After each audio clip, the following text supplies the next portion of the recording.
أعوذ بالله من الشيطان الرجيم بسم الله الرحمن الرحيم الحمد لله رب العالمين والصلاة والسلام على أشرف الأنبياء والمرسلين وعلى آله وصحبه أجمعين قال رب اشرح لي صدري ويسر لي أمري واحلل عقدة من لساني يفقه قولي سبحانك لا علم لنا إلا ما علمتنا إنك أنت العليم الحكيم ولا حول ولا قوة إلا بالله العلي العظيم ولا حول ولا قوة إلا بالله العلي العظيم ولا حول ولا قوة إلا بالله العلي العظيم أما بعد السلام عليكم ورحمة الله وبركاته.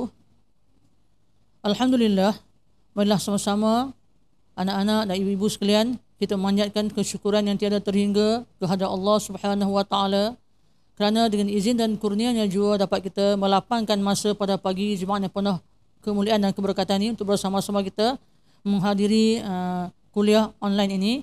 Itu khususnya bagi program Mahad Tahfiz Al-Quran Darul Abrar yang kita adakan setiap minggu. InsyaAllah mudah-mudahan memberi manfaat untuk semua yang berada pada hari ini dan juga pada masa-masa yang akan datang insyaAllah. Jadi seperti mana biasa kita akan mengupas berkaitan fiqh wanita. Itu bagi kuliah saya di sini, dan tadi kita telah mendengar hadis-hadis berkaitan adab-adab bersama Al-Fadhil Ustaz Ibrahim Zakaria. Jadi mudah-mudahan sedikit demi sedikit kita mengutip mutiara-mutiara ilmu ni. Mudah-mudahan di sinilah hidup kita akan bertambah berkat dan jadi satu ilmu yang memberi manfaat untuk kita menjalani kehidupan yang penuh dengan cabaran dan ujian di akhir zaman ini insya-Allah. Jadi antara perkara-perkara yang menjadikan seorang itu selamat di akhir zaman ni apabila dia mempelajari ilmu dan dia mengamalkan ilmu dipelajarinya.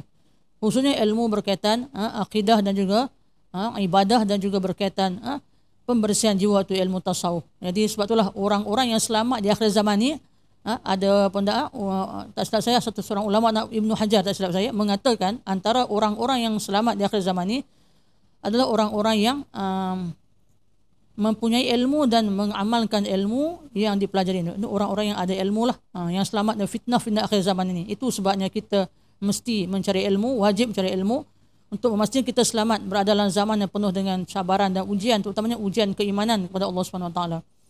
Dan Nabi sendiri bersabda, yang kita selalu baca setiap kali kuliah dulu, sekarang saya dah tak baca lagi, saya nak baca hari ini, dah lama tinggalkan, iaitu antara hadis yang berbunyi man yuridillahu bihi khairan yufaqihu fid din.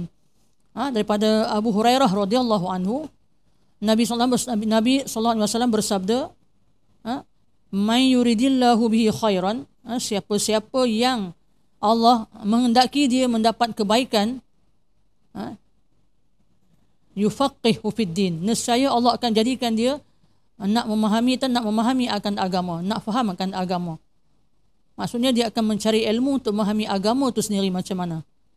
Jadi antara orang yang Allah pilih untuk menjadi orang yang baik ini, insya-Allah orang baik ini adalah ahli syurga. Mudah-mudahan insya-Allah adalah orang-orang yang dia terasa hatinya, diketuk hatinya oleh Allah dan dia sendiri terasa terbuka pintu hati untuk mempelajari ilmu-ilmu agama yang membawa dia kepada memahami apa itu dosa dan pahala, sah dan batal, dan juga jalan yang lurus itu macam mana. Jadi itulah antara orang-orang yang disebut oleh Nabi SAW, orang yang Allah pilih untuk jadi orang yang mendapat kebaikan, dipilih oleh Allah. Jadi mudah-mudahan kita semua yang berada pada pagi ini, Jumaat yang penuh berkat ini, adalah orang-orang yang dipilih oleh Allah SWT insya-Allah. Amin. Amin ya rabbal alamin. Jadi seperti biasa, ibu-ibu dan anak-anak sekalian, sebelum sama-sama kita ingin berkongsi tajuk pada hari ini, itu masih lagi kita masuk bab yang sangat penting, bab istihadhah ini. Marilah sama-sama kita menadahkan tangan, memulakan dulu pertemuan kita dengan umul kitab Al-Fatihah.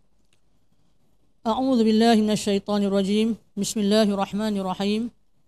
Alhamdulillahirabbil alamin, arrahmanir rahim, maliki yaumiddin. Iyyaka na'budu wa iyyaka nasta'in. Ihdinas siratal mustaqim. صراط الذين أنعمت عليهم غير المغضوب عليهم ولا الضالين آمين يا رب العالمين. Di hari ini sebenarnya nak ulang sedikit pada minggu lepas tu ada satu yang saya tak lepas, itu tak sempat baca, tapi kita nak ulang sikit secara rumusan lah pada hari ini sebelum masuk pada hukum istihadhah. Iaitu hari itu kita masuk muka surat 220 itu kan, ciri-ciri istihadah.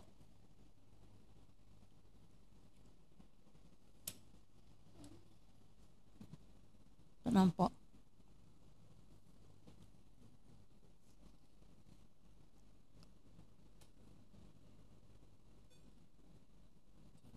Okey. Okey. Iaitu hari itu ciri-ciri istihadah pada muka surat 220. Pertamanya, keluar darah sebelum umur 9 tahun. Keluar darah sebelum umur 9 tahun, yakni lebih kuranglah 9 tahun hijrah. Maka nama darah yang keluar sebelum cukup umur sekurang-kurang haid itu 9 tahun hijrah, lebih kurang 8 tahun, 11 bulan, 15 hari untuk mencukupi 9 tahun hijrah. Darah itu adalah darah istihadah. Itu yang pertama.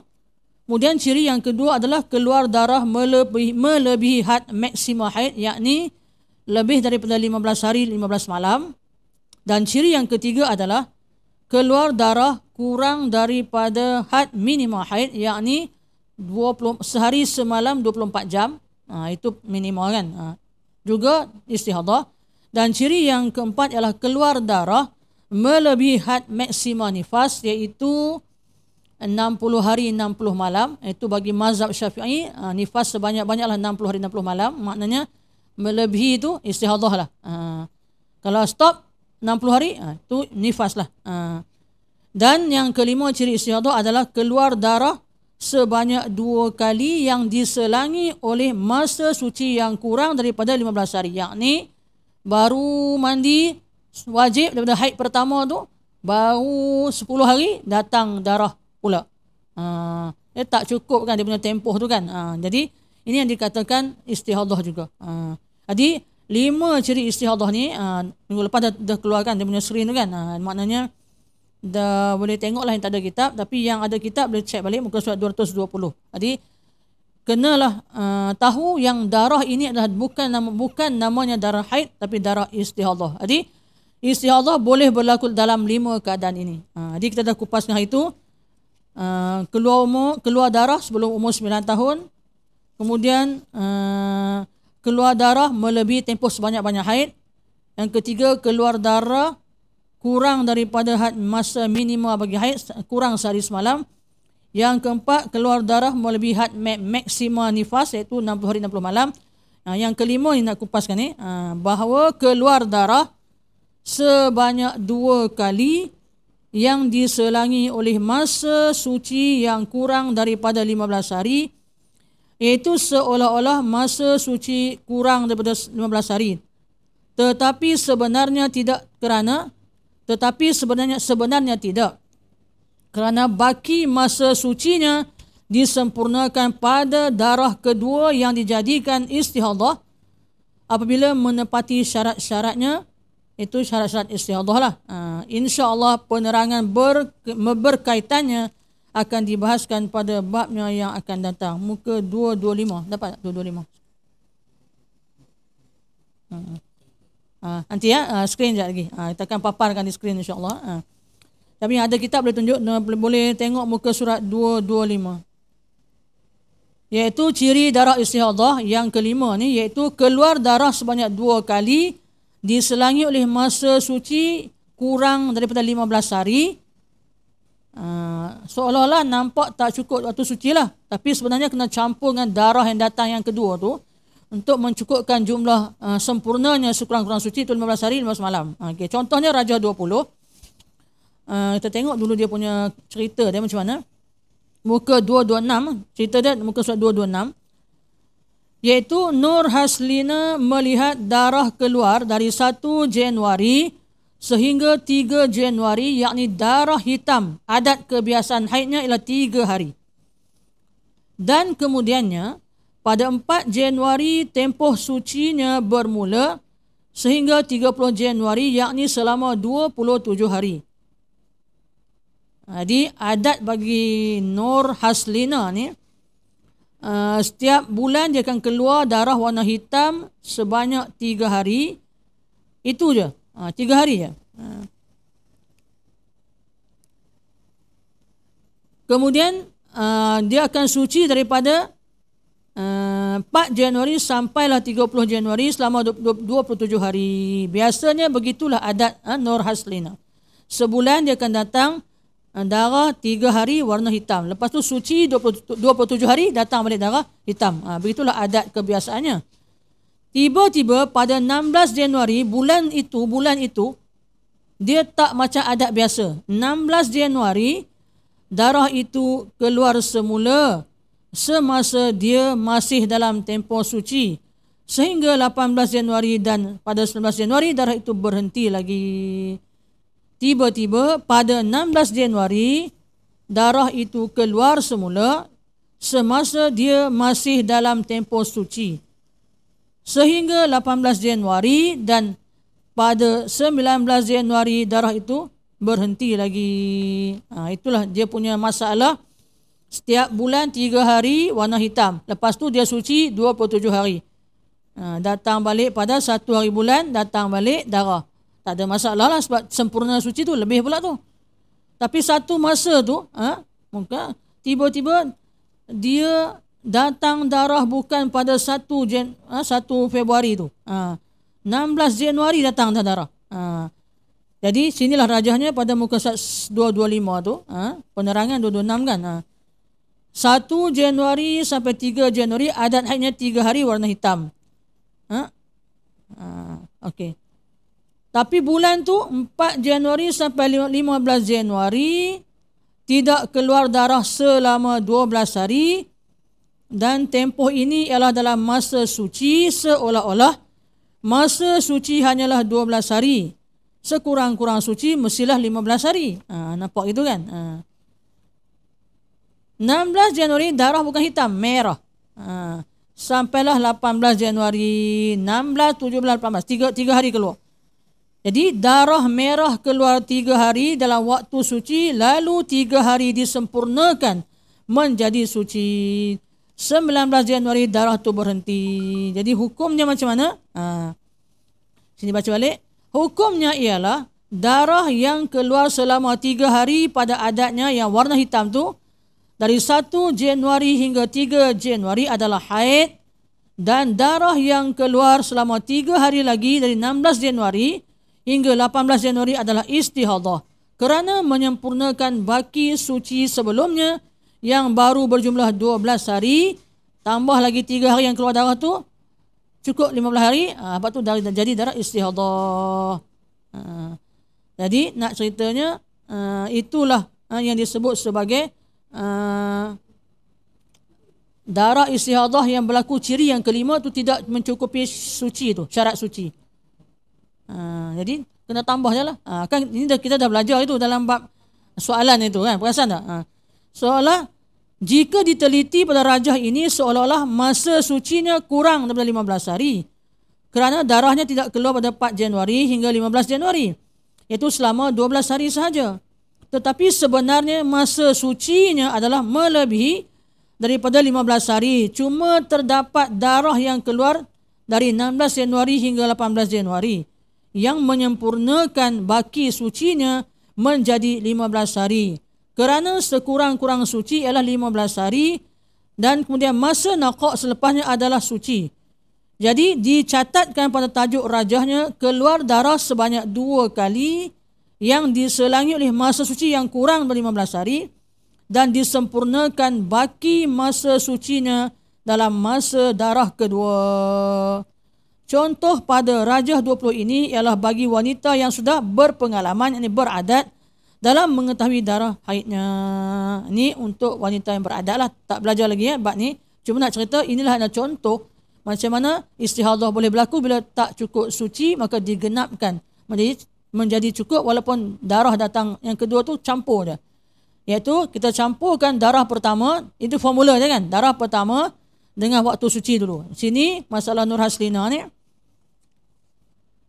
Darah haid 3 hari tambah dengan suci 12 hari, cukup 15 hari.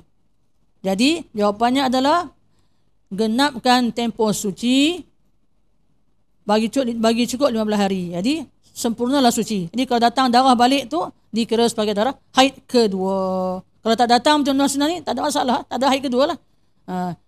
Solatlah, sebab itu adalah darah istihadah. Masih ingat kan? Iaitu cara nak kenal pasti macam mana nak kalau campur jumlah darah pertama dengan suci belum mencukupi 15 hari lagi, maka itu adalah haid lagi. Sebab belum cukup tempoh sebanyak-banyak haid. Tengok baliklah episod berapa itu, minggu lepas sebelum tu, episod 7 kot rasanya. Tengok YouTube saya balik, dalam bab soalan-soalan tu kan. Jadi maknanya jumlah darah pertama campur dengan jumlah naqa', kalau belum melebihi 15 hari, maka ia masih lagi dikira darah yang datang tu adalah darah haid lagi. Cuma bila dia melebihi tempoh sebanyak-banyak, jadi tengok kepada kumpulan mustahadah yang 7. Sama ada nak tamyiz darah atau ikut adat. Itu tak belajar lagi. Tapi nak cerita itulah kalau terusnya. Kalau dia tak terus sampai hari ke-15, semua tu adalah darah haid. Tapi andai jumlah haid darah pertama dicampur dengan jumlah suci melebihi ataupun ngam-ngam 15 hari, maka hanya perlu genapkan tempoh suci saja. Maka darah yang datang tu genapkan, lepas tu baki tu adalah darah istihadah, darah haid yang kedua kalau masih berterusan dan cukup syaratnya. Itulah jawapannya. Jadi inilah 5 ciri-ciri istihadah yang telah kita pelajari pada minggu lepas kan. Jadi kenal pastilah istihadah ciri yang pertama ke, yang kedua ke, ketiga ke, keempat atau kelima. Tapi biasa banyaknya pada ciri kelima lah. Belum cukup jumlah suci, datang darah balik. Hanya perlu campur je. Campur jumlah haid pertama dengan jumlah suci tu. Tengok lebih 15 ke tak lebih 15. Kalau lebih 15, mengam-ngam 15, genapkan tempoh suci 15 hari 15 malam. Itu je. Formula dia tu memang macam tu. Kena pegang itulah. Okey. Kesimpulan tajuk tadi. Tajuk kita berkaitan istihadah. Dapat diketahui daripada ciri-ciri istihadah tadi, yang 5 tadi, bahawa darah istihadah keluar pada pelbagai masa dan keadaan. Antara masa dan keadaan tersebut ialah darah yang keluar sebelum usia mencukupi 9 tahun qamariyah atau hijrah, takriban. Lebih kurang.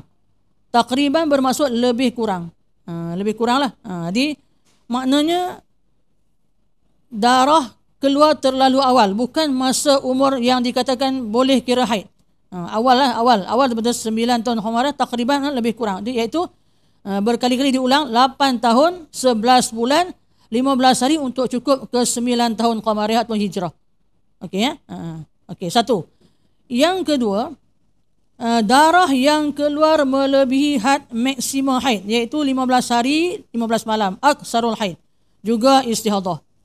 Yang ketiga, darah yang keluar kurang daripada had minima haid, aqallul haid, iaitu kurang sehari semalam.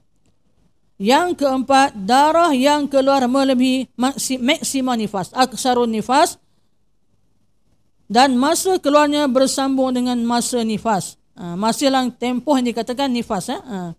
Dia bersambung lah. Dia bukan stop, dia tak stop. Jadi lebih 60 hari 60 malam. Maka darah yang keluar hari ke-61, 62 tu 61 lah. Masih belum berhenti juga. Sepatutnya dia berhenti hari 60. Tapi tak berhenti-henti juga. Maka namanya adalah darah istihadah. Yang kelima, darah keluar sebanyak 2 kali yang diselangi oleh masa suci yang belum sempurna, sekurang-kurang suci, iaitu 15 hari 15 malam. Lalu baki sucinya itu disempurnakan pada masa darah yang keluar berikutnya, macam contoh Nur Haslina tadi. Okey. Jadi itulah 5 ciri istihadah. Okey. Tengok ada alhamdulillah ada dekat skrin tu kan. Kemudian ada tambahan dalam kitab Dawabit, sebuah kitab Arab yang diambil masuk dalam kitab ni. Pada halaman 21 terdapat beberapa lagi tambahan ciri-ciri istihadah, iaitu darah yang keluar bersama kelahiran anak. Ia dinamakan darah talqi. Ada sikit lah, ada satu nama darah lain yang baru pula. Tapi taklah kata beza hukumnya. Hukumnya sama. Darah talqi ni, talq adalah darah yang keluar bersama-sama dengan keluarnya anak. Dia bukan darah nifas lagi sebenarnya. Kita dulu beranggapan, dululah masa kita tak belajar lagi, kita beranak tu darah dengan darah yang berlumuran bersama anak yang keluar tu kita kira darah nifas. Belum lagi. Dia tahu, dia belum lagi. Dia kena darah yang nifas ni adalah darah yang disebut oleh ulama sebagai darah yang keluar selepas keluar anak keseluruhannya. Itu definisi nifas. Belum sampai lagi tapi tak apalah, kita disentuh, saya pun sentuh dulu lah. Ingat tu. Darah yang keluar sebelum keluar anak belum nifas lagi. Darah yang keluar yang dikatakan tanda beranak. Tanda kan, ada setengah turun tanda darah. Panggil tanda beranak lah tu. Bukan pecah ketuban. Pecah ketuban pun tanda beranak tapi dia bukan darah, dia pecah air kan. Ini darah yang keluar sebelum beranak tu. Kemudian lepas tengah jam beranak. Gitu. Kemudiannya darah yang keluar bersama-sama anak, mengiringi anak, juga bukan darah dipanggil darah nifas lagi, tapi darah talq, sama darah talqiyah. Jadi yang berlumuran sekali dengan anak tu. Yang nama nifas bila keluar keseluruhan anak tu, keluarlah darah tu. Dia memang dekat-dekat lah, sama tapi beza nama. Nama darah tu hukum dia berbeza. Kemudian bila anak tu keluar keseluruhannya, barulah keluar darah, barulah nama nifas. Kalau ada kembar tengah-tengah tu, belum nifas lagi sebab ada seorang lagi tak keluar. Kalau dua orang kena keluar dua anak ni, baby ni, baru nama darah nifas. Lepas keluar keseluruhan dua orang tu. Kalau tiga, kena keluar tiga-tiga. Walaupun jaraknya kadang-kadang seminggu. Dalam tempoh seminggu nak keluar seorang lagi tu, kena solat. Wajib solat. Hukumnya wajib solat. Darah tu bukan darah nifas. Tu panggil darah talqi tu kan. Talqi. Dia macam hukum istihadah. Darah talqi ni memang sama macam istihadah. Wajib solat, wajib puasa. Hukum lah. Kalau tu, ya Allah macam mana ustazah saya dalam keadaan operation. Hukum memang kena solat. Nanti kalau ni qada. Ataupun kalau boleh mampu solat hormat waktu. Sebab nak kena mandi wajib lagi kan. Dengan operation lagi. Yang ni kita akan perincikan dalam bab nifas nanti insya-Allah. Tengok kan beranak Caesar ni ada masalah sebenarnya. Sebab dia tak keluar darah awal. Kalau tak keluar darah awal, kita tak tahu kan. Kita dalam keadaan baru sedar gitu kan. Azan tengah azan. Tengok tak tahu. Rupanya darah tak keluar tau. Dia akan keluar dalam tempoh beberapa hari. Tengok juga kalau keluar lebih 15 hari baru keluar, tu jadi darah haid balik. Tu kita akan bincangkan nanti. Jadi maknanya darah yang keluar bersama anak pun sakit nak bersalin ni, maknanya sakit tanda bersalin tu, tapi jangan lebih 24 jam. Dia kena kurang 24 jam baru nama talqi tu. Jadi maknanya kalau yang ini talqi ni darah yang dikatakan tanda beranak, sebab kadang-kadang keluar darah tak beranak-beranak lagi. Itu yang dikatakan darah tu boleh jadi haid tu. Boleh jadi haid kalau cukup syarah haid lah. Kita akan bincang di kemudian, tapi nak ceritanya gitu. Dia setengah jam keluar darah ataupun 1 jam keluar darah ataupun 15 jam keluar darah. Nama tu darah talqi tu. Tapi lepas 15 jam tu beranak. Darah talqi sebab darah tanda beranak. Itu yang kita kena tengok sudut tanda beranak ke darah yang dikatakan saja darah keluar. Ada sebab-sebab tertentu lah.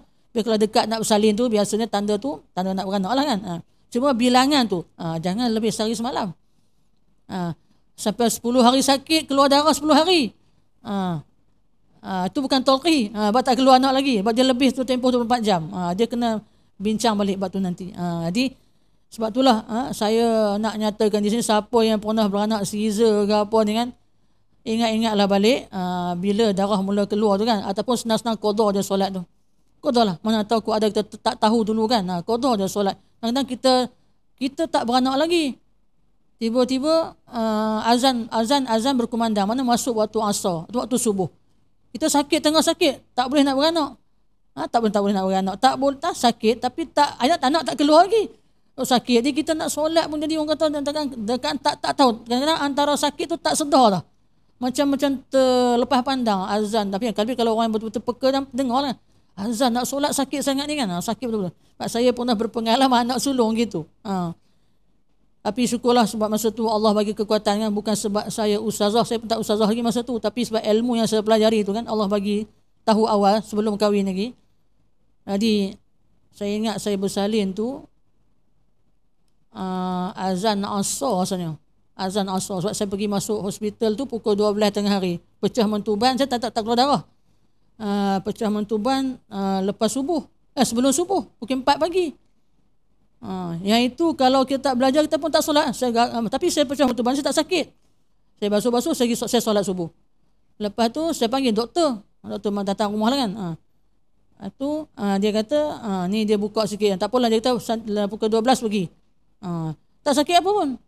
Solat macam biasa. Tapi kena pakai pad lah sebab benda tu keluar kan. Keluar sikit.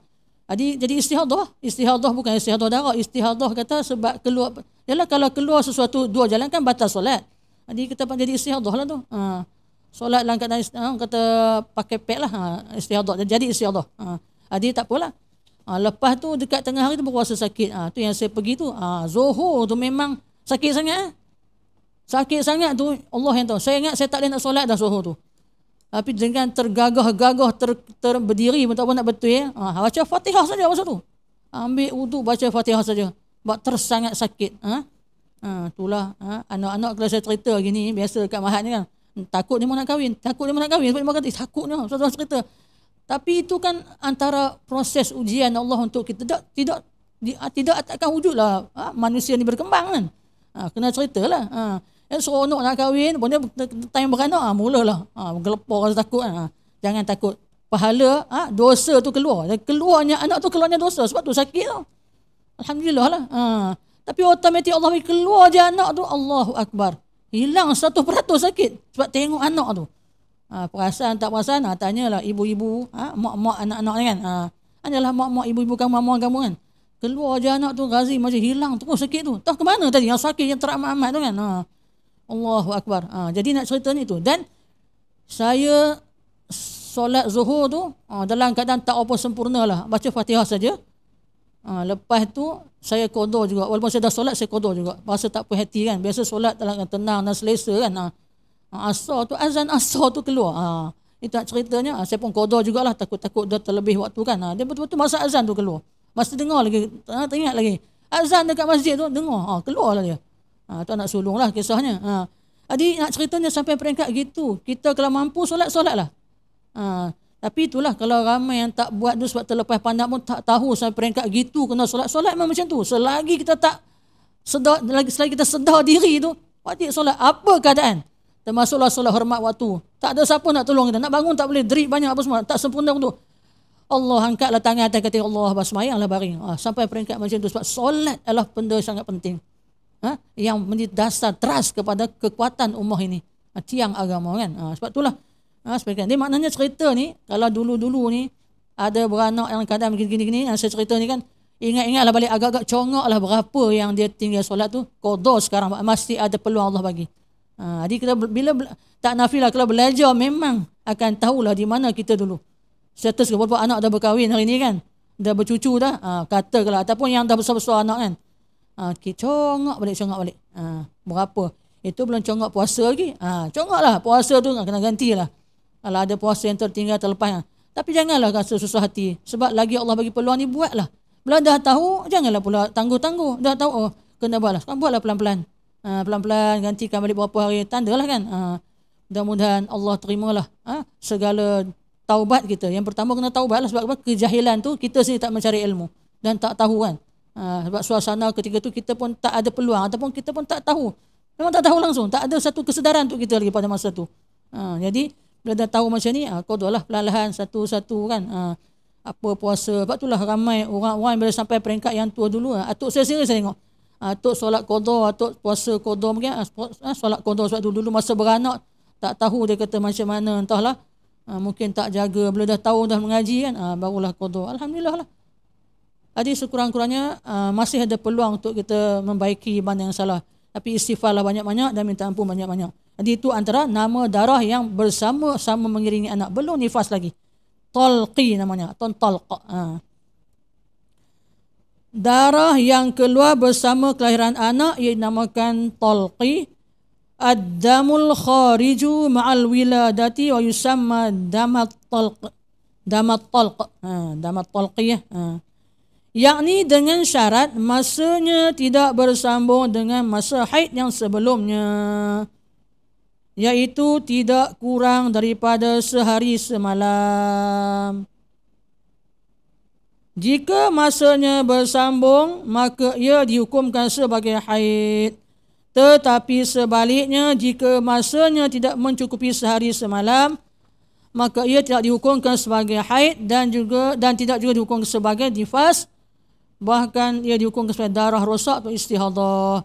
Kalau sahabat ada kitab Dawabit ni, tengoklah muka surat 21 22 ni, tapi tak adalah sini kan, kita tak Arab.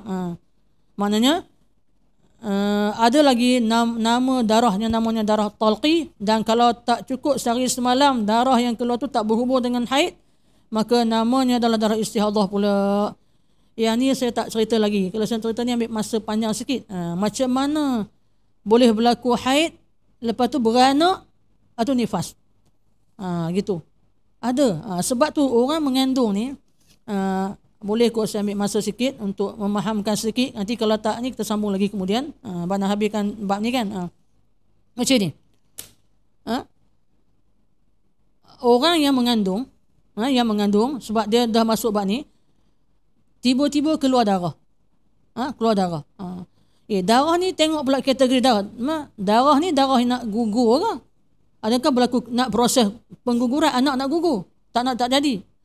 Ataupun darah tu sebab masalah-masalah yang katakan uri ke bawah ke? Kan? Itu yang kes-kes yang kita tengok kan, uri ke bawah. Dipanggil apa? Bleeding kan. Tapi ulama tak bincang bab uri ke bawah ke apa ni. Yang penting ulama bincang dalam bab fiqh ni keluar darah dia. Sebab nak tahu gugur ni bila bayi telah keluar. Ada darah, ketui apa kan. Macam kalau macam sekarang kita pergi hospital kita tahu dah. Mana anak puan nampaknya tak dapat nak diselamatkan sebab apa? Nampak dia tak, rahim puan tak kuat. Jadi memang dia akan keluar dia akan bagi ubat pun, dia akan DNC lah, cuci kan. Okey, saya ambil yang satu dulu. Kalau berlaku gugur, darah yang keluar sebelum keluarnya ketulan daging pun ketulan darah tu, sebelum keluar lah. Kalau tak keluar, kalau dia keluar tu adalah darah nifas. Darah nifas akan berlaku. Orang yang gugur, darah yang keluar sebelum dia gugur tu adalah darah istihadah. Darah istihadah. Sebelum dia gugur tu kan. Dengan syarat tak cukup 24 jam. Dengan syarat tak, Masya Allah. Bukan istihadah. Sebab apa? Bukan syarat tu haid. Orang yang gugur, keluar darah lepas tu gugur, maknanya sebelum gugur tu darah istihadah. Darah ini dikatakan darah rosak lah, sebab dia ada sebab nak keluar anak tu kan. Sebelum keluar anak nama darah istihadah. Bukan lagi jadi haid sebab dia nak gugur dan tahu nak gugur tu. Bila keluarnya seketul daging tu, darah yang lepas tu adalah darah nifas, dengan syarat keluar ketulan daging atau ketulan darah.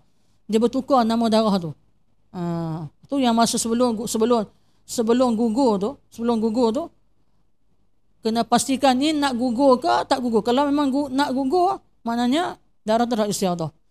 Okey, kalau bukan sebab nak gugur, darah tu keluar tempoh 5 bulan, 4 bulan, ini yang persoalan ni. Ada dua pandangan, tapi satu qaul lemah, satu qaul yang tak muktamad, satu qaul muktamad. Dengar baik-baik ya. Boleh tandalah kalau nak. Qaul muktamad, darah boleh jadi darah haid. Sebab orang mengandung boleh keluar darah haid. Dalam mazhab Syafi'i, qaul jadid. Qaul jadid ni dia mengatakan orang mengandung boleh keluar darah haid. Mana fatwa Imam Syafi'i di Mesir mengatakan orang mengandung boleh keluar haid dengan sebab ada kesilapan urat-urat dalam ni menyebabkan dia terkeluar. Tapi kalau pandangan yang kedua yang tak muktamad, qaul Imam Syafi'i juga, qaul qadim ketika beliau berada di Iraq, dia mengatakan orang mengandung kalau keluar darah istihadah. Jadi dua-dua pandangan ni boleh pakai lah, tak ada masalah. Cuma yang diguna pakai adalah qaul muktamad lah, darah haid boleh berlaku pada masa mengandung. Dengan syarat darah tu keluar lebih sehari semalam dan tak lebih 15 hari 15 malam. Tak perlu tengok adat dah. Mana kalau keluar darah tu syarat dua ni je. Lebih sehari semalam dan kurang tak lebih sehari semalam dan tak lebih 15 hari 15 malam, darah tu adalah darah haid. Mana orang mengandung kalau nampak darah keluar boleh jadi haid. Tapi tunggu dululah. Kalau betul-betul lepas tu gugur, rupanya cek nak gugur. Okey, maka darah yang sebelum tu bukan lagi haid, jadi darah istihadah sebab darah sebelum gugur. Sebab dah tahu dah nak gugur. Okey, yang uri ke bawah ke apa tu boleh jadi haid. Tak ada masalah. Memang kena haid juga. Kalau lebih sehari semalam dan kurang daripada 15 hari malam. Dia gitu punya. Dia tak kira apa pun. Yang penting awal-awal tengok darah masa mengandung tu, tengoklah cukup dah 24 jam. Kalau cukup 24 jam memang haid. Walaupun dia sikit-sikit campur-campur juga. Macam hukum haid lah. Walaupun beberapa hari campur. Macam itulah. Jadi maknanya kalau qaul mu'tamad memang orang mengandung kalau nampak darah, kalau bukan sebab gugur tak tahu lagi kan. Sebab nak tahu gugur tak gugur kena pergi cek dulu ataupun keluar dulu. Kalau gugur lepas maka dia kena qada lah solat yang sebelum tu. Rupanya nak gugur rupanya. Aku ingatkan haid aku tak semayang lah sebab lebih 24 jam. Rupanya darah istihadah. Sebab gugur lah. Kalau tak ada apa-apa memang itu haid kalau lebih tu. Tak ada masalah, tak solat pun. Dan kalau dekat-dekat nak beranak pula keluar darah, panggil tanda tu kan. Kan tak tahu lagi nak beranak bila. Mana keluar darah je. Walaupun cukup 9 bulan. Itu cukup dah. Kalau cukup 24 jam dia kira haid juga. Dan tak lebih 15 hari. Itu yang dia berlaku lepas sejam, lepas sehari semalam keluar darah. Haid kan? Lepas tu beranak pula. Tu kata jarak suci tak ada. Mana lepas tu beranak dia darah nifas pula. Jadi haid ke nifas. Haid ke nifas. Nifas ke haid pula. 5 jarak dia mesti satu lahzah. Itu je. Ada gitu. Jarak suci antara haid dengan haid 15 hari 15 malam. Jarak suci antara haid dan nifas tak ada jarak. Kalau lepas 2 sehari dia keluar darah haid, lepas tu esok beranak.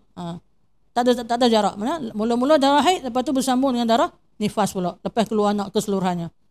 Kemudian jarak antara nifas ke haid, dah haid nifas tu 60 hari dah. Baru mandi 1 hari ya. Hari ke-61 tu mandi. Hari ke-62 keluar darah pula. Jadi haid balik. Sebab jarak suci antara nifas ke haid tidak ada jarak yang panjang. Satu lahzah pun jadilah.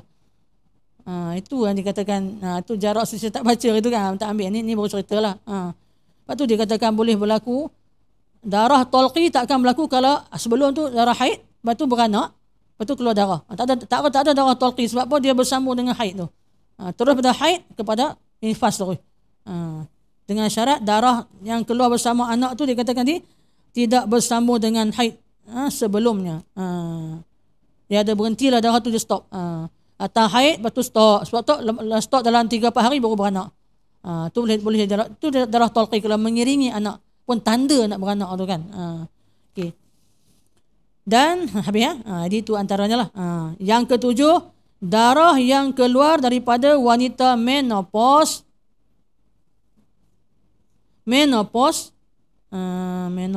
yang tidak mencukupi tempoh sehari semalam. Udah menopause 5 tahun dah, 2 tahun dah, setahun dah. Keluar pula tak sampai sehari semalam. Itu pun darah istihadah. Ni dalam kitab Tawabit dia tambah lagi. Kita belajar 5 ciri istihadah kan dalam kitab, tapi dia tambah lagi sini ada lagi 10. Ciri istihadah yang selainnya seterusnya lah. Kemudian darah yang keluar di antara kelahiran 2 kembar dan ianya tidak mencukupi tempoh sehari semalam. Darah tu keluar antara 2 kembar. Kembar pertama dah keluar dah. Disebabkan tak keluar lagi anak kedua dalam perut masih ada lagi, tak boleh sebut darah nifas lagi. Jadi keluar darah tu adalah istihadah kalau tak sampai sehari semalam. Jadi istihadah lah. Lepas tu kena solat. Boleh kena solat. Sebelum keluar anak kedua. Sebab tak berlaku nama nifas lagi. Sebab anak kedua tak keluar lagi. Kalau keluar darah tak sampai sehari semalam. Kalau sampai sehari semalam, dia kira sebagai darah haid. Darah haid balik. Macam tu lah. Ataupun dia tak cukup sehari semalam. Darah yang keluar di antara kelahiran 2 kembar dan ianya tidak mencukupi tempoh sehari semalam. Yang 8 ni je. Keluar darah tak sampai sehari semalam baru keluar anak kedua. Nak ceritanya antara anak kembar pertama dengan anak kembar kedua tu jangan ada tempoh cukup sehari semalam. Maknanya dia akan keluar lepas tu sejam lepas tu keluar. Maka darah yang ada antara tempoh tu tak sampai 24 jam tu kalau keluar tu adalah darah istihadah. Maksudnya seorang yang beranak kembar dia wajib solat, wajib mandi lah, wajib mandi juga. Nak cerita hukum ya, jangan kata macam mana nak mandi Ustaz. Itu soalan cerita lain. Hukum yang wajib mandi sebab nak kena solat. Darah tu sebab anak kedua tak keluar lagi dan darah tu masih keluar tapi tak lebih 24 jam, baru dalam tempoh 3 jam 4 jam. Maka waktu solat antara tu kena qada nanti. Bila dah mandi wajib esok, mandi lepas nifas tu kena qada antara jarak tu. Biasanya dalam doa 10 jam ke 5 jam pun setengah jam je kan. Tak apalah. Lepas keluar anak kedua tu barulah nama darah nifas. Maknanya antara jarak anak pertama anak kedua tu, kalau ada waktu tu masuk waktu solat yang dia tak solat, dia kena qada lah hari ni. Kena qada lah. Tu kembar dua. Kalau kembar tiga macam tu juga. Lagi tak keluar keseluruhan anak tiga-tiga orang tu masih belum nama darah nifas. Itu hukum nifas sebenarnya. Kita menyangka kan, yalah kalau tak belajar kan, asalkan keluar darah nifas lah. Sebab dah dia ada anak kan, anak. Tak tahu pula yang kena keluar anak keseluruhannya baru nama nifas. Ada darah istihadah situ, ada haid lagi kan. Tu yang jadi kena belajar balik bab ni. Walaupun dah lama tinggal beranak, korang nak tahu kita buat salah tak dulu. Itu sebab kita belajar untuk membaiki kesilapan. Bolehlah kita nak qada yang mana, nak betulkan yang mana kan. Jadi itu darah yang keluar tak sampai 24 jam antara kembar pertama dan kedua tu adalah darah istihadah juga namanya. Jadi wajib solat pada hukumnya ketika itulah. Yang ke-9, darah ataupun cairan kuning atau keruh yang keluar sebelum beranak yang tidak mencukupi tempoh sehari semalam. Ad-damu awis sufratu awil kudratul khariju qabla al-wiladati walam yablugh arba'atu wa ishruna sa'ah. Itu darah ataupun cairan kuning atau keruh yang keluar sebelum beranak yang tidak mencukupi tempoh sehari semalam. Okey. Yang tu juga istihadah, darah dah. Cairan kuning tu ada pecah mentuban lah. Pecah mentuban tak kira tau. Tak kira tu. Maksudnya darah tu lah, darah tu. Yang keluar tu tak sampai sehari semalam. Kalau sampai sehari semalam, darah haid. Darah haid boleh jadi. Sebab dia akan ambil formula tu je. Tak akan boleh ubah pun sehari semalam ni. Tak sampai sehari semalam, itu adalah darah istihadah. Kalau pecah mentuban, on je solat. Itu bukan darah, itu adalah cairan kuning ataupun keruh kan. Pecah mentuban tu. Solat terus, basuh-basuh solat. Sakit pun kena, itulah terpulang lah. Benda ni melibatkan keimanan dan ketakwaan kepada Allah. Orang yang betul-betul dia jaga solat, dia tetap akan boleh buat. Kalau dia kalau sakit macam mana pun, dia cubalah macam mana pun. Walaupun merangkak-rangkak dia pergi juga, solat juga. Duduklah baring-baring. Itu orang yang benar-benar kata boleh nampak lah keimanan dan ketakwaan itu. Tapi inilah masa beranak ni memang uji cukup banyak. Tetapi yang nampaknya pengalaman lah kan, pengalaman duduk hospital bersalin ni. Saya rasa ibu-ibu juga lalui pengalaman yang sama kan. Kadang-kadang tengok yang pergi tu sebab ada masalah masa tertentu, tak ada pun lagi masalah keluar darah apa. Ataupun tak ada keluar tanda apa pun, cuma mungkin dia ada masalah yang kena tahan wad tu kan. Anak kata masalah kan. Hidup tak nampak pun yang solat tu. Tak nampak yang solat tepi katil tu. Malah mereka mungkin menganggap nak beranak ni dah keluar dah tanda-tanda sikit-sikit dah. Kadang-kadang nurse seluk je kan, seluk baru keluar darah sikit, tak sembahyang dah. Dia kata keluar darah dah. Dan mungkin tu pemahaman orang tua-tua dulu pun mungkin begitu juga. Kalau tak belajar ni kan, menganggap bahawa keluar darah-darah ni nak beranak bukan. Walaupun dah lebih 24 jam dikatakan tu darah nak beranak. Malah itu bukan nak beranak lagi, tanda nak beranak. Ataupun mungkin tu jadi bila lebih 24 jam jadi haid balik. Lagi tak beranak tak boleh kata darah nifas.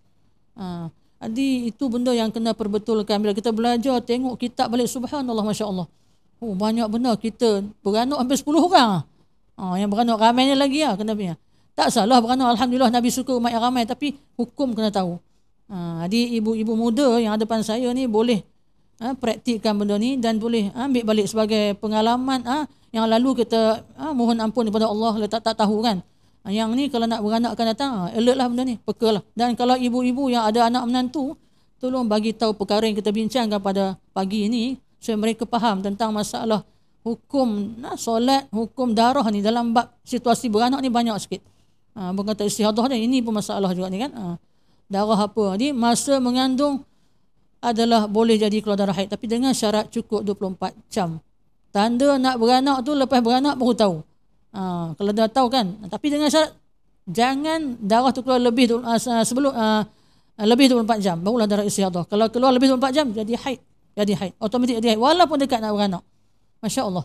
Tu qaul muktamad. Kalau qaul yang dikatakan tak muktamad, boleh pegang lah. Kalau siapa-siapa yang nak pegang tu boleh. Tak ada masalah.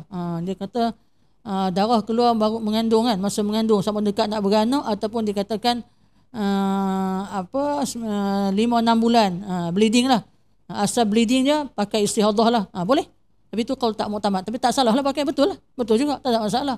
Jadi kalau saya kan dulu saya senang ambil guna yang kata istihadah lah. Sebab perempuan mengandung ni biasanya dia punya rahim tu untuk keluar darah haid ni tidak ada. Kajian sains pun nampak begitu. Jadi Imam Syafi'i juga mengatakan pada mulanya dulu qaul qadim, dia kata memang istihadah, tapi bila dia jumpa masalah darah haid ni ada keluar juga, maka dia fatwa tu macam dikatakan dia ada yang mengatakan memang jadi haid, boleh jadi haid. Jadi dua-dua pandangan ni boleh pakai, cumanya satu muktamad, satu tak muktamad. Jadi kalau tak muktamad pun tak salah, sebab ia adalah hukum juga. Jadi sebab tu kalau nak kata istihadah pun boleh. Saya mengandung keluar darah memang istihadah, solat lah. Kata siapa yang kata nak ikut jadi kalau muktamad, kalau lebih sehari semalam haid, itu haid lah. Dan tak lebih 15 hari 15 malam, itu adalah haid. Syarah haid itu dia, lebih sehari semalam dan tak lebih 15 hari 15 malam.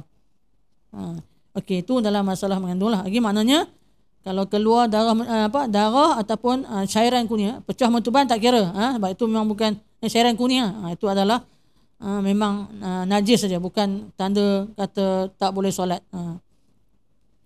Yang ke-10, darah yang keluar daripada kemaluan wanita bukan pada masa haid dan nifas, tetapi keluar dengan sebab sakit atau sebagainya.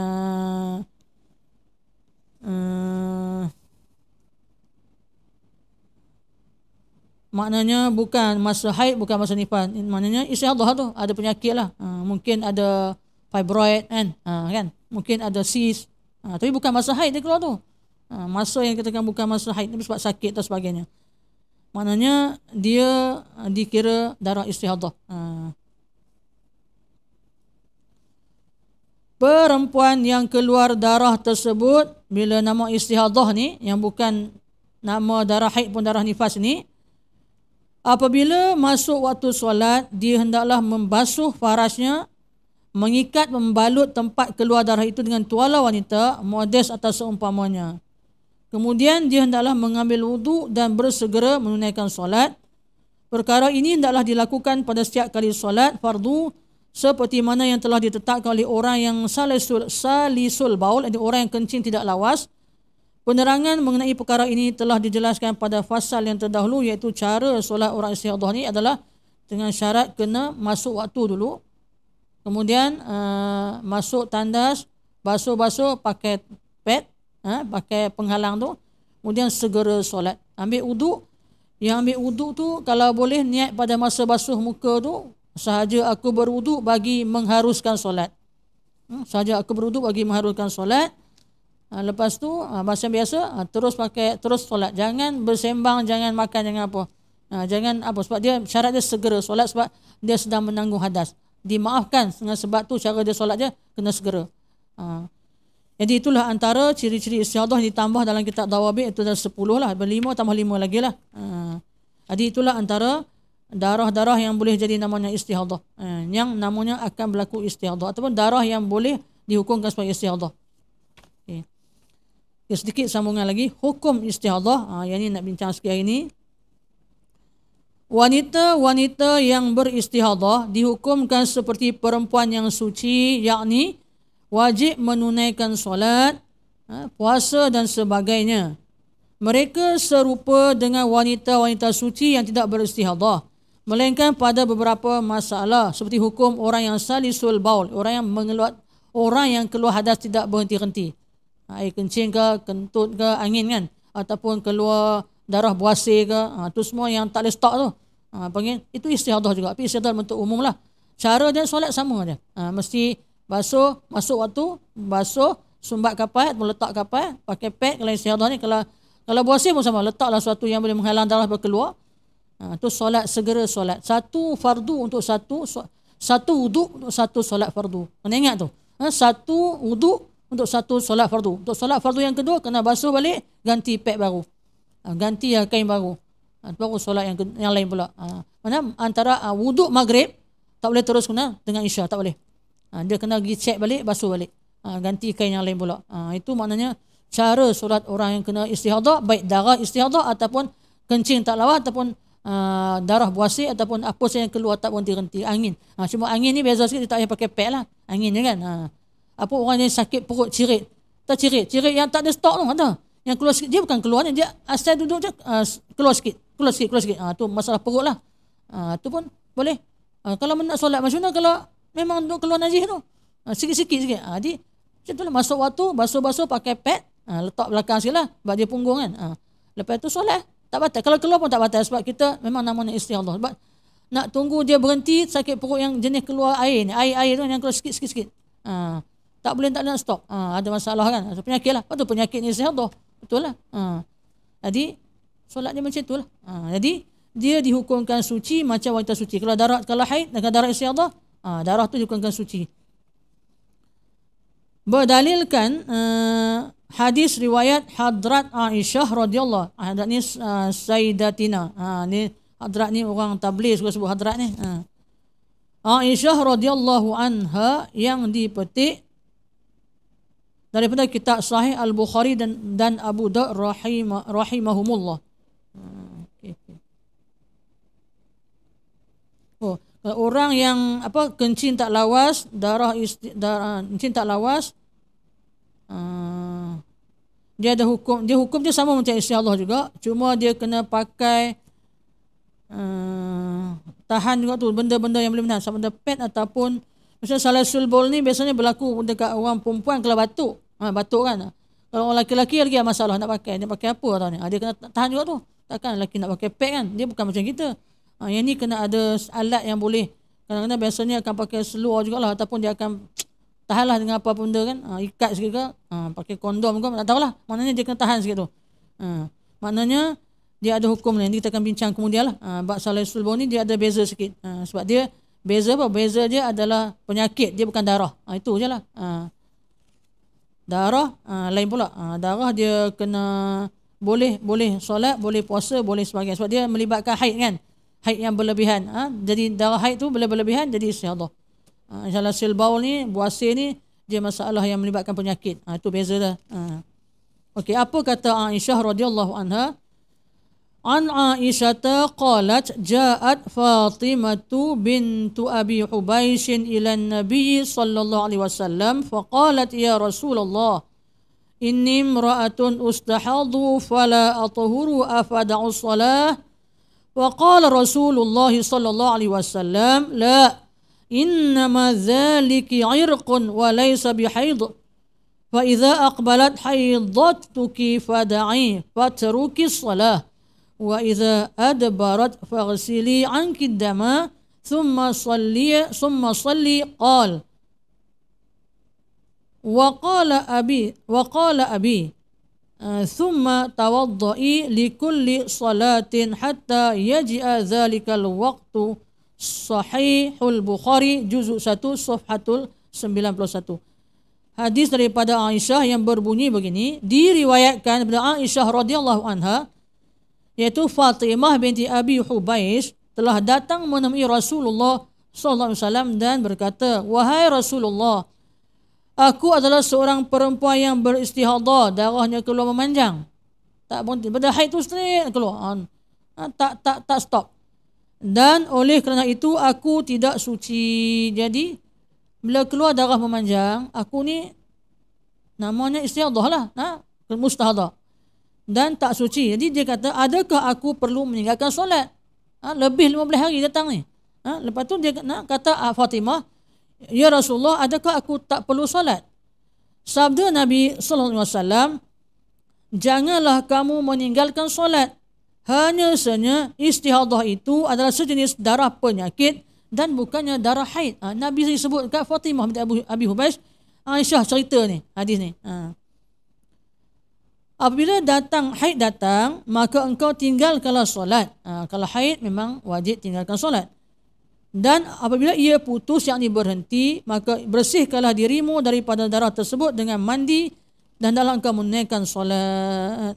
Maknanya darah haid ni darah yang ada dia punya pengecaman dia tu. Maknanya bila Fatimah binti Abi Hubaish tanya, maka Nabi sebutlah kalau haid baru tak solat, kalau bukan haid istihadah kena solat.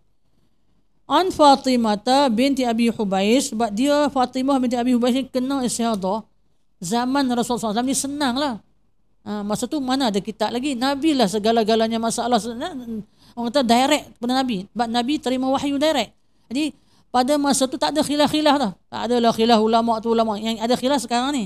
Tapi itu tak ada masalah. Khilaf tu adalah boleh pakai mana-mana. Tak salah pun. Antara yang dikata khilaf ni adalah rahmat untuk kita semua. Tu ada mazhab 4. Mana ada mazhab lagi zaman Nabi. Sebab apa-apa jua masalah yang berlaku pada zaman Nabi SAW, semua terus rujuk kat Nabi. Bayangkanlah, Fatimah binti Abi Hubais kalau tak kenal isteri Allah, kita pun tak tahu hukum hari ni, kan? Isteri Allah ni berlaku zaman Nabi lagi. Jadi Fatimah binti Abi Hubais ni terus direct ke Nabi. Mulai Aisyah lah nak jumpa Nabi, tanya sampai direct begini. Jadi kita dapat tahu isteri Allah ni bukan kita je yang kena. Sebab hukum ni telah ada zaman Nabi lagi, di mana beberapa ramai kalangan sahabiah perempuan yang kena darah ni menyebabkan mereka direct ke Nabi. Nabi yang keluarkan hukum ni. Maka ulama mengupaskan lebih lanjut lagi lah. Tentang kecaman darah, warna darah tu ulama lah. Sebab mereka mengkaji pula bab darah tu kan. Kemudian kata Fatimah, annaha kanat tustahadu. Faqala laha Nabi sallallahu alaihi wasallam, idza kana damu haidin fa innahu damun aswadu yu'raf. Idza kana dhalika famsiki 'anis shalah. Fa idza kana al-akhara fatawaddai wa shalli. Fa innama huwa 'irq. Rawahu Abu Daud wa ghairihi. Terjemahannya, Fatimah binti Abi Hubais, boleh buat satu lagi, slide kan? Slide. Fatimah binti Abi Hubais telah beristihadah. Lalu Nabi SAW bersabda kepadanya, sekiranya ia darah haid, ia adalah berwarna hitam yang biasa dikenali oleh wanita. Dan apabila ia bersifat demikian, janganlah kamu menunaikan solat dengan darah itu warna hitam. Seandainya ia sebaliknya bukan warna hitam, maka berwuduklah dan bersolatlah. Sesungguhnya ia adalah darah penyakit. Hadis riwayat Imam Abu Daud dan selainnya. Itulah 2 hadis. Ada banyak lagi. Bagaimana Fatimah binti Abi Hubais ni direct kepada Nabi SAW tentang masalah dia ni yang keluar darah lama sangat, tak berhenti-henti. Maka Nabi bagi satu clue. Kalau hitam, haidlah. Kalau selain hitam, solatlah.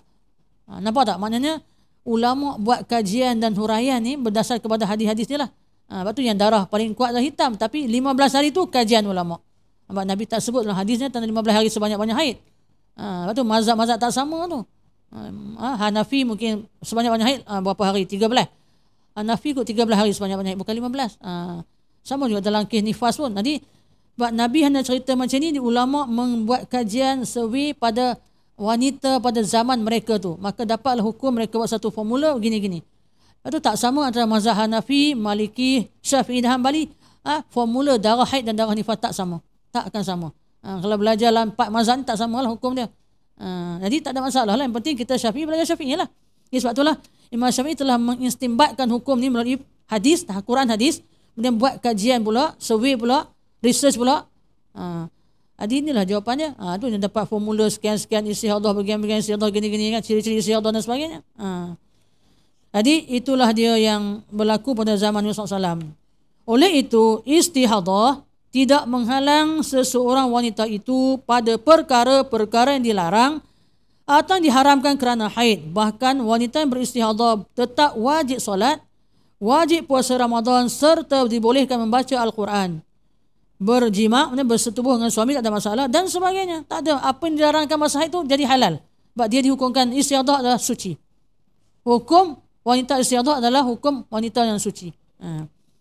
Namun disebabkan najis darahnya terus keluar, sentiasa keluar, maka dia hendaklah melakukan 4 perkara terlebih dahulu sebelum dia mengerjakan solat fardu. Puasa tak apa, solat fardu yang kena ikut 4 perkara ni. Pertama, basuh faras dulu. Yang kedua, menyumbat faras dengan kapas atau yang seumpamanya supaya darah tidak menitis keluar. Yang ketiga, wajib membalut faras dengan kain dalam, cawat atau modest atau seumpamanya. Jika perlu pada balutan dan dia tidak terasa sakit disebabkan darah keluar banyak. Namun jika tidak perlu dibalut atau terasa sakit, maka tidak wajib dibalut. Yang keempat, bersuci dengan berwuduk atau bertayamum. Maknanya lepas buat 3 perkara ni, barulah ambil wuduk ataupun tayamum. Kesemua 4 perkara tadi wajib dilakukan setiap kali hendak menunaikan solat fardu dan sudah masuk waktu solat. Syarat dia sesudah masuk waktu solat.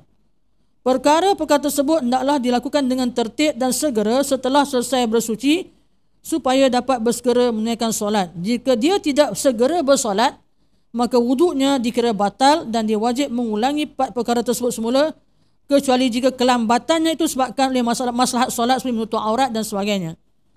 Huraiannya pada masalah ini di bawah pasal al-muwalatu bainal kulli.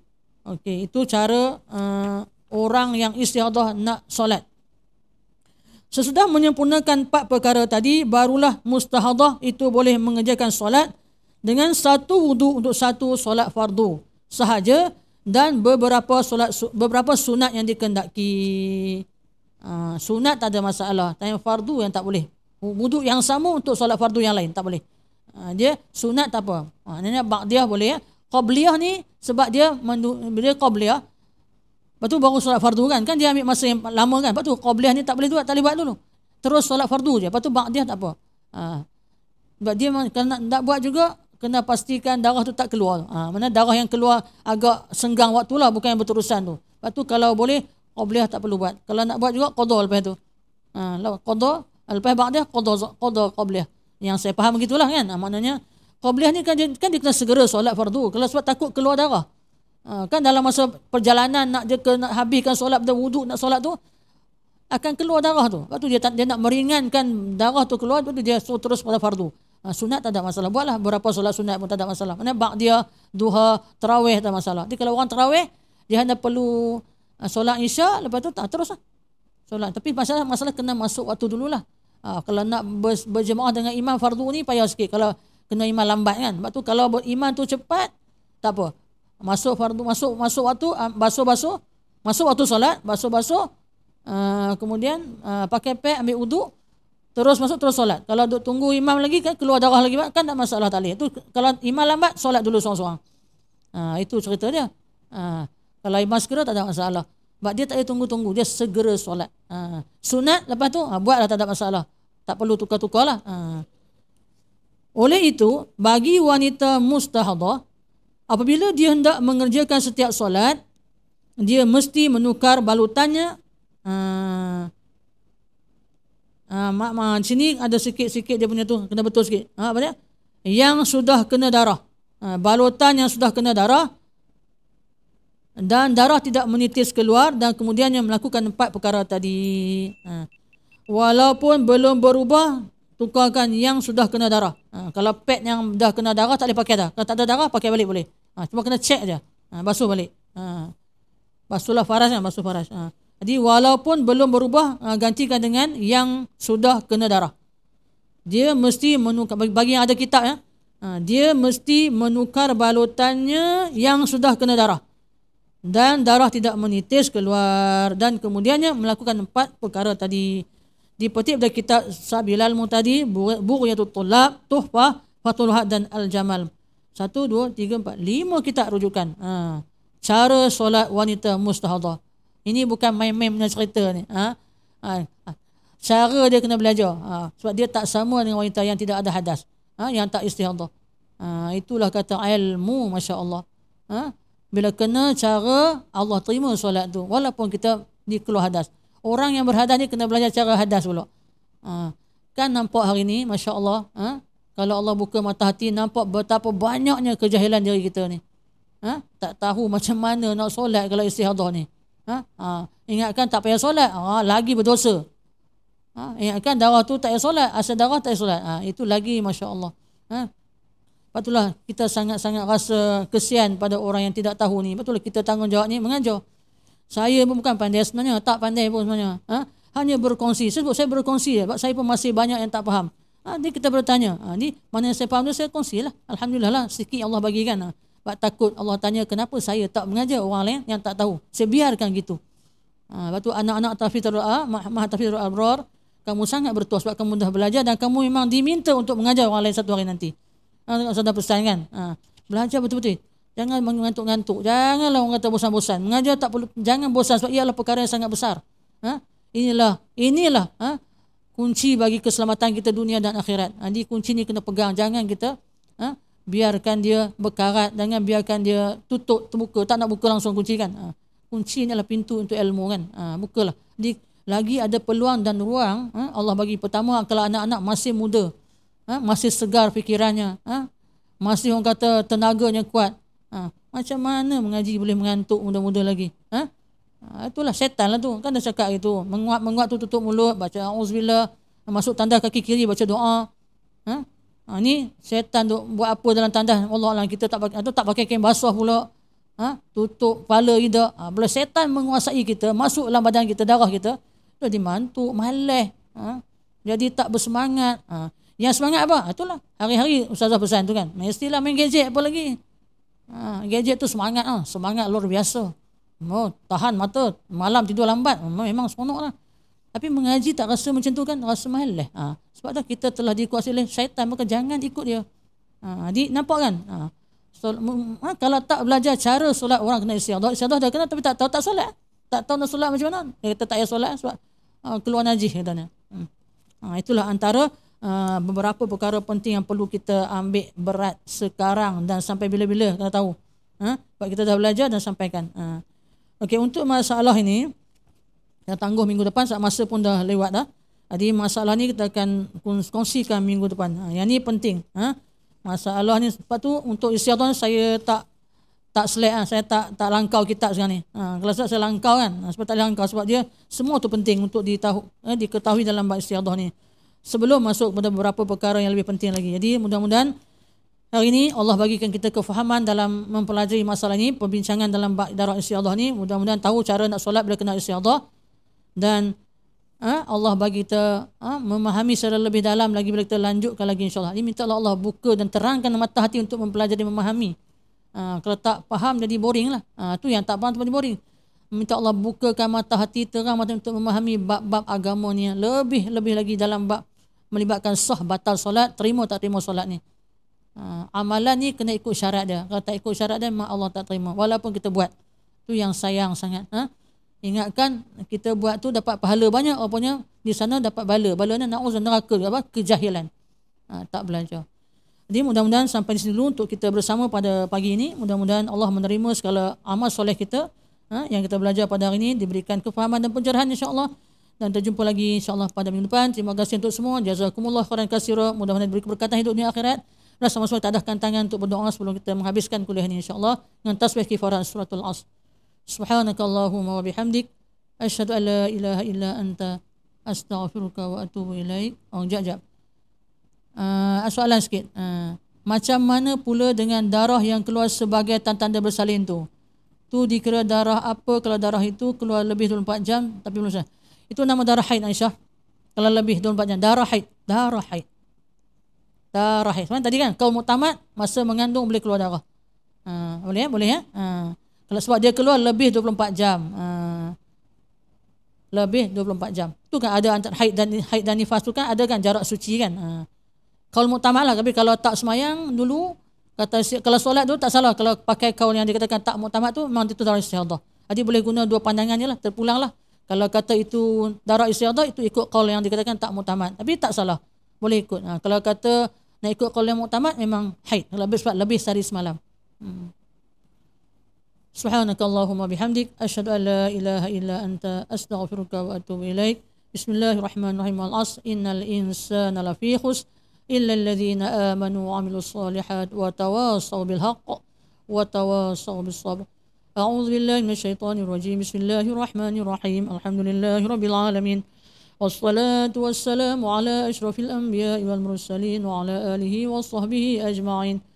اللهم اجعل جمعنا هذا جمعا مرحوما وتفرقنا من بعده تفرقا معصوما اللهم انفعنا بما علمتنا وعلمنا ما ينفعنا وزدنا علما والحمد لله على كل حال ونعوذ بالله من حال أهل النار ونعوذ بالله من حال أهل النار ونعوذ بالله من حال أهل النار اللهم إنا نعوذ بك من عذاب جهنم ومن عذاب القبر ومن فتنة المحيا والممات ومن شر فتنة المسيح الدجال ومن شر فتنة المسيح الدجال ومن شر فتنة المسيح الدجال يا مقلب القلوب ثبت قلوبنا على دينك وعلى طاعتك. سبحانك إنا كنا من الظالمين. اللهم انصر الإسلام والمسلمين والمجاهدين في بلادنا وفي فلسطين وفي سوريا وفي العراق وفي مصر وفي أركان وفي كل مكان يا أرحم الراحمين.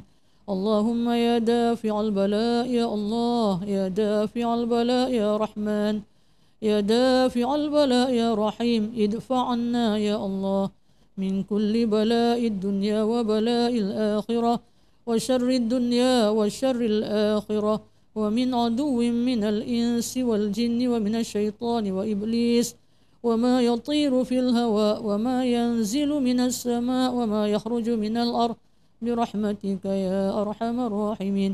ربنا آتنا في الدنيا حسنة وفي الآخرة حسنة وقنا عذاب النار. وصلى الله على سيدنا محمد وعلى آله وصحبه وسلم والحمد لله رب العالمين. إلى اللقاء إن شاء الله. السلام عليكم ورحمة الله وبركاته.